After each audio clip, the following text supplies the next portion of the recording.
नमस्कार दोस्तों, news at 9 में आप सबका स्वागत है। इससे पहले की खबरों की ओर बढ़े, आइए हेडलाइंस पर नजर डालते हैं। पहली बार ब्राजील में एवियन इन्फ्लुएंजा का मामला हुआ दर्ज। ऑर्थोमैक्सोविरिडे परिवार के वायरस से रखता है ये ताल्लुक। सबसे पहले इटली के एक पक्षी में हुई थी खोज। इंडिया EU TTC की पहली मंत्री स्तरीय बैठक हुई आयोजित। पिछले साल हुआ था इसके गठन का ऐलान। भारत के निर्यात में है EU की बड़ी हिस्सेदारी। और पश्चिम बंगाल में नॉर्वेस्टर हुआ दाखिल। दक्षिणी इलाके में मचाई भारी तबाही। प्री मॉनसून वर्षा से है इसका संबंध।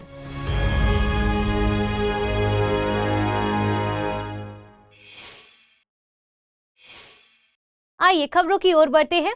आज भारत यूरोपीय संघ व्यापार और तकनीकी परिषद की पहली मंत्री स्तरीय बैठक हुई है। इसका आयोजन बेल्जियम की राजधानी ब्रुसेल्स में किया गया है। भारत की ओर वाणिज्य और उद्योग मंत्री पीयूष गोयल, विदेश मंत्री एस जयशंकर और केंद्रीय इलेक्ट्रॉनिक्स व सूचना प्रौद्योगिकी राज्य मंत्री राजीव चंद्रशेखर इसके सह अध्यक्ष रहे, जबकि यूरोपीय संघ की ओर से कार्यकारी उपाध्यक्ष ड्रोवोस्की और वेस्टेगर इसके सह अध्यक्ष रहे। बैठक में रणनीतिक तकनीकों, डिजिटल कनेक्टिविटी, स्वच्छ ऊर्जा, व्यापार और निवेश में सहयोग बढ़ाने के तरीकों पर चर्चा की गई। ये चर्चा 3 कार्य समूहों के तहत की गई थी। ये 3 कार्य समूह हैं: रणनीतिक तकनीकों, डिजिटल शासन और डिजिटल कनेक्टिविटी पर कार्य समूह, ग्रीन और क्लीन एनर्जी तकनीकों पर कार्य समूह और व्यापार, निवेश और लचीली मूल्य श्रृंखलाओं पर कार्य समूह। इस पहली मंत्री स्तरीय बैठक में 3 कार्य समूहों के साथ सहयोग के लिए एक रोड मैप पर भी चर्चा हुई है। साथ ही अगली मंत्री स्तरीय बैठक से पहले जरूरी नतीजे हासिल करने के लिए दिशा भी तय की गई है। इसके अलावा इस बैठक में यूरोपीय संघ और बेल्जियम के सीनियर लीडर्स के साथ मुक्त व्यापार समझौते, आपसी बाजार पहुंच के मुद्दों और विश्व व्यापार संगठन में सुधार सहित कई मसलों पर चर्चा हुई है। गौरतलब है कि व्यापार और तकनीकी परिषद के गठन की घोषणा प्रधानमंत्री नरेंद्र मोदी और यूरोपीय आयोग के अध्यक्ष उर्सुला वॉन डेर लेयन द्वारा की गई थी। इसका ऐलान अप्रैल 2022 को नई दिल्ली में किया गया था। इसका मकसद व्यापार, भरोसेमंद तकनीक और सुरक्षा के गठजोड़ में मौजूद रणनीतिक चुनौतियों से निपटने के लिए एक उच्च स्तरीय कोऑर्डिनेशन प्लेटफॉर्म बनाना था। आपको बता दें कि यूरोपीय संघ के सदस्य देशों में भारत का व्यापारिक निर्यात 2021-22 में लगभग $65 बिलियन था, जबकि वहां से आयात $51.4 बिलियन था। वहीं 2022-23 में कुल निर्यात $67 बिलियन का रहा है, जबकि आयात $54.4 बिलियन पर पहुंच गया। इस हिसाब से पिछले वित्तीय वर्ष में यूरोपीय संघ की भारत के निर्यात में 16.4% और आयात में तकरीबन 8.3% हिस्सेदारी है। कल रात पश्चिम बंगाल के दक्षिणी जिलों में नॉर्वेस्टर ने भारी तबाही मचाई। नॉर्वेस्टर को काल वैशाखी के नाम से भी जाना जाता है। ये एक स्थायी बारिश और आंधी है जो पश्चिम बंगाल और बांग्लादेश के इलाकों में पाई जाती है।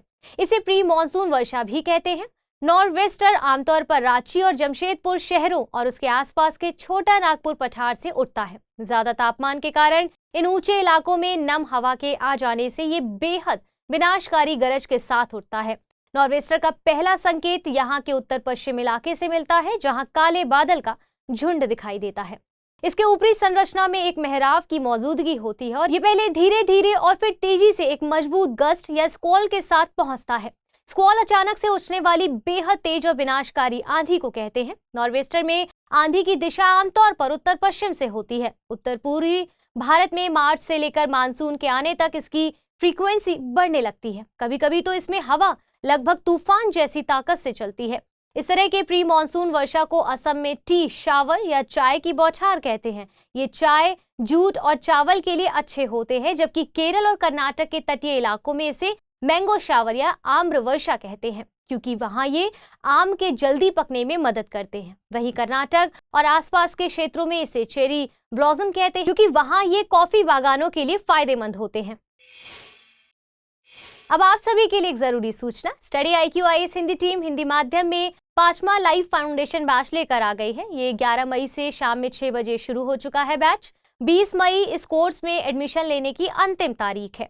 इस कोर्स में प्रतिदिन 2.5 से 3 घंटे की नियमित कक्षाओं के अलावा हस्तलिखित नोट्स, PDF, मुख्य परीक्षा हेतु उत्तर लेखन, कार्यक्रम सहित अन्य बहुत से उपयोगी फीचर्स आपको प्राप्त हो सकेंगे। इस कोर्स में डिस्काउंट हासिल करने के लिए आपको अमृत लाइव कोड का इस्तेमाल करना होगा। इससे ये कोर्स आपको केवल 18,999 रुपए में हासिल हो सकेगा। कोर्स के संबंध में और अधिक जानकारी के लिए डिस्क्रिप्शन बॉक्स में दिए गए लिंक को क्लिक कर प्राप्त कर सकते हैं। आइए खबरों की ओर चलते हैं। ब्राजील में पहली बार HPAI highly pathogenic avian influenza का मामला दर्ज किया गया है। इसे ब्राजील के जंगली पक्षियों में देखा गया है। इनमें इन्फ्लुएंजा वायरस के सब वेरिएंट H5N1 पाया गया है। एवियन इन्फ्लुएंजा एक वायरस रोग है। ये ऑर्थोमैक्सोविरिडे परिवार के एक वायरस के कारण होता है। इसे इन्फ्लुएंजा A या टाइप A वायरस कहते हैं। ये आमतौर पर पक्षियों में पाया जाता है, मगर कभी-कभी ये मानव सहित अन्य कई स्तनधारियों में भी फैल सकता है। जब ये मानव में फैलता है तो इसे इन्फ्लुएंजा कहा जाता है। इन्फ्लुएंजा A के कई प्रकार होते हैं। ये सबसे पहले 1878 में इटली के एक पक्षी में पाया गया था। एवियन इन्फ्लुएंजा वायरस इतना घातक होता है कि ये पक्षियों के पूरे झुंड को मार सकता है। अब तक दुनिया के तकरीबन सभी देश इसके चपेट में आ चुके थे, मगर दक्षिण अमेरिका देश भी अब तक इसका कोई भी बड़ा मामला दर्ज नहीं किया गया था। ब्राजील दुनिया के शीर्ष चिकन निर्यातक देशों में से एक है। ब्राजील का चिकन निर्यात पिछले साल 27% बढ़कर $9.76 बिलियन हो गया। बीते अप्रैल के आंकड़ों के मुताबिक चीन, जापान, दक्षिण अफ्रीका और सऊदी अरब ब्राजील के चिकन प्रोडक्ट्स के मुख्य आयातकों में शामिल है। इधर केंद्र सरकार ने घरेलू स्तर पर उत्पादित कच्चे तेल पर विंडफॉल गेन टैक्स को घटाकर 0 कर दिया है। ये दूसरी बार है जब घरेलू स्तर पर उत्पादित तेल पर इस टैक्स को घटाकर 0 कर दिया गया है। अब तक घरेलू कंपनियों द्वारा उत्पादित कच्चे तेल पर 4100 रुपए प्रति टन सेज यानी स्पेशल एडिशनल एक्साइज ड्यूटी के रूप में विंडफॉल टैक्स लगाया गया था। विंडफॉल टैक्स एक बार लगने वाला टैक्स है। ये उन कंपनियों पर लगाया जाता है जिनके बारे में माना जाता है कि उन्होंने बाजार की अनुकूल स्थितियों के चलते जरूरत से ज्यादा फायदा कमाया है। अमूमन सरकारें इस तरह के प्रॉफिट पर टैक्स के सामान्य रेट के ऊपर वन टाइम टैक्स लगाती हैं। ये टैक्स वे कंपनियां या इंडस्ट्री चुकाती है जो खास परिस्थितियों के कारण फायदा कमा रही होती हैं। भारत में इसे पिछले साल जुलाई में तेल उत्पादकों और ईंधन निर्यातकों के असाधारण मुनाफे पर उपकर के रूप में पेश किया गया था। विंडफॉल टैक्स अस्थायी होता है। इसकी समीक्षा हर 15 दिन में केंद्रीय अप्रत्यक्ष कर और सीमा शुल्क बोर्ड की ओर से की जाती है। ये टैक्स आमतौर पर लंबे समय से स्थापित बिजनेस पर ही लगाया जाता है जो किसी बाहरी कारण की वजह से प्रॉफिट गेन करते हैं। भारत ही नहीं, इटली और ब्रिटेन ने भी अपनी एनर्जी कंपनियों पर यह टैक्स लगाया था। इटली ने तेल कंपनियों के प्रॉफिट पर टैक्स 10% से बढ़ाकर 25% कर दिया था, जबकि ब्रिटेन ने इसे 40% से बढ़ाकर 65% कर दिया था।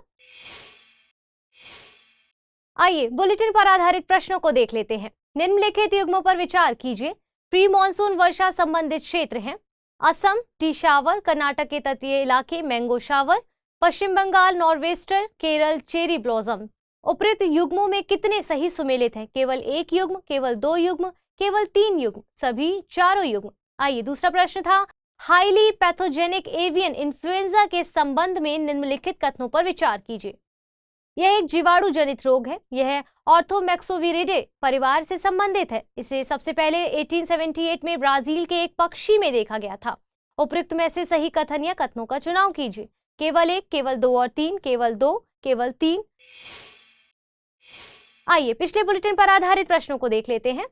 पहला प्रश्न था भारतीय दंड संहिता 1860 की धारा 505 के क्लॉज 1 के बी के तहत दोषी ठहराए जाने पर व्यक्ति को अधिकतम कितने साल तक की कारावास की सजा सुनाई जा सकती है? 6 माह, 3 साल, 5 साल, 7 साल। इसका सही जवाब है विकल्प बी यानी 3 साल। भारतीय दंड संहिता 1860 की धारा 505 के क्लॉज 1 के बी के तहत दोषी ठहराए जाने पर व्यक्ति को अधिकतम 3 साल तक की कारावास या जुर्माने या दोनों से दंडित किया जाता है। दूसरा प्रश्न था कार्बन क्रेडिट ट्रेडिंग स्कीम के संबंध में निम्नलिखित कथनों पर विचार कीजिए। इसे वाणिज्य मंत्रालय द्वारा लाया जा रहा है। इसे ब्यूरो ऑफ एनर्जी एफिशिएंसी के सहयोग से विकसित किया जा रहा है। ब्यूरो ऑफ एनर्जी एफिशिएंसी विद्युत मंत्रालय की एक एजेंसी है। कार्बन ट्रेडिंग की औपचारिक शुरुआत मॉन्ट्रियल प्रोटोकॉल से मानी जाती है। उपयुक्त में से गलत कथन या कथनों का चुनाव कीजिए। केवल 1, केवल 1 और 3, केवल 2 और 3, केवल 1 और 4। सही जवाब है विकल्प डी यानी केवल कथन 1 और 4 गलत है। कार्बन क्रेडिट ट्रेडिंग स्कीम को पर्यावरण मंत्रालय द्वारा लाया जा रहा है, न कि वाणिज्य मंत्रालय द्वारा, जबकि कार्बन ट्रेडिंग की औपचारिक शुरुआत 1997 के क्योटो प्रोटोकॉल के तहत मानी जाती है, न कि मॉन्ट्रियल प्रोटोकॉल से। तो फिलहाल के लिए इस बुलेटिन में इतना ही। जल्द मिलेंगे एक और नए बुलेटिन के साथ, तब तक के लिए धन्यवाद।